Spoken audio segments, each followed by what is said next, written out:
The Dog of Kibini. I'm a photographer. Wildlife, ruins, abandoned places. I'd been chasing an idea for months. A series called The Last Places. I'd found an old mining map of Kirovsk and decided to hike into the old iron tunnels that had been sealed off in the 1980s. When I told the bartender at the local tavern what I was doing, he went pale. He didn't try to talk me out of it, just muttered one word under his breath. Sabaka, dog. I thought he meant wolves. The next morning, I started up the ridge. The trees were bare, skeletal, their branches clattering like bones in the wind. The snow was packed thick and untouched, no prints but mine. Every so often, I'd hear a low cracking sound from deep in the woods, like something stepping on ice far too heavy to be a rabbit. By dusk, I'd reached the mouth of an old tunnel. The entrance was half collapsed, framed by frost and stone, like the gaping jaw of a dead thing. I set up my tent nearby, thinking I'd get some eerie shots in the morning light. The air was thin and sharp. The cold bit through my gloves. When night fell, the world turned to silence. Just that endless, suffocating stillness. I remember falling asleep to the sound of my own breath and waking to the sound of crunching snow. The first night. First, I thought it was wind again, but it wasn't. It was steady, heavy. Crunch, crunch, crunch. Something big was walking in circles around my tent. I lay perfectly still, my heart hammering against the sleeping bag. Whatever it was breathing. I could hear it, low and ragged, like an animal that had been running for miles but wasn't tired yet. And then it sniffed, right outside the tent flap. I fumbled for my flashlight and switched it on. The beam sliced through the fabric, and that's when I saw it. A shadow moving across the light. Enormous. Shoulders hunched, limbs too long. Its silhouette dragging on the snow. Then came the growl. Low, wet. It rattled the ground under me. When I finally dared unzip the flap, just an inch, the smell hit me first. Rot, iron, wet fur. My light trembled over the snow and caught a glimpse of something. Something I still can't explain. It was a dog, but not really. Its fur was patchy, gray, hanging off its skin like mold. Its legs were long, thin, almost human in shape. And its face was stretched too far, as if someone had pulled the skin of a dog over a man's skull. It was watching me, and when the light hit its eyes, they glowed amber, bright as the coals of a dying fire.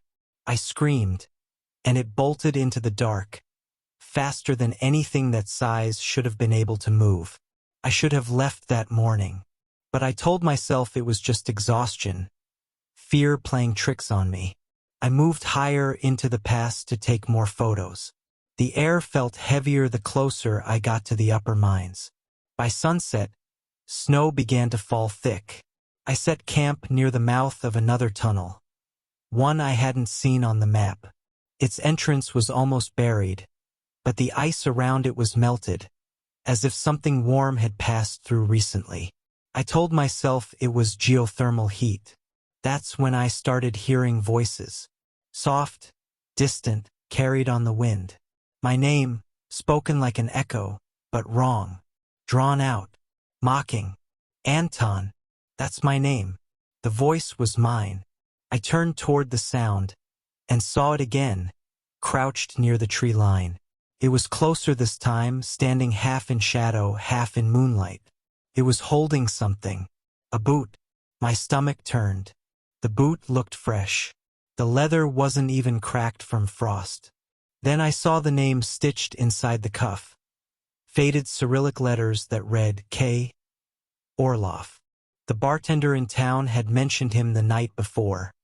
His nephew, who went missing 5 years ago while hunting near the ridge. The thing tilted its head at me, like a curious animal. Then, in a broken, twisted voice, it whispered, "Cold out here, Anton." That was enough. I ran. the tunnel. I don't remember much after that. Just the sound of claws behind me, scraping on rock, echoing through the valley. I dove into the tunnel, thinking I could hide or lose it inside. The walls dripped with black water, and the air was warm, too warm. I could hear it sniffing, snuffling, breathing, closer. When my flashlight flickered, I caught a glimpse of something carved into the tunnel walls. Teeth marks, thousands of them, as if something had been gnawing the rock for years. And then, deeper in the tunnel, movement. Dozens of shapes shifting in the dark. Bones, skulls, and one human half-buried, still wearing a miner's helmet. The helmet light blinked once, and went out. I swear, for a moment, I saw the thing crawl through the tunnel ceiling like a spider, its limbs bending backward, its head turning full around. I ran until the cold hit me again, until I saw the first gray light of dawn over the snow. When I stumbled back into Kirovsk, frostbitten and shaking, the old bartender didn't ask a single question. He just poured me a shot and slid it across the counter. Then he said quietly, "The mountain keeps what it wants." He told me the story. Decades ago, when the mines flooded, the workers sealed them from the outside. But a few miners got trapped in the deepest shafts with their guard dogs. When the food ran out, the men didn't last long. The dogs did. They say one of them, just one, survived. And the mountain fed it, changed it, made it something else. Now it hunts alone. It mimics voices to lure travelers.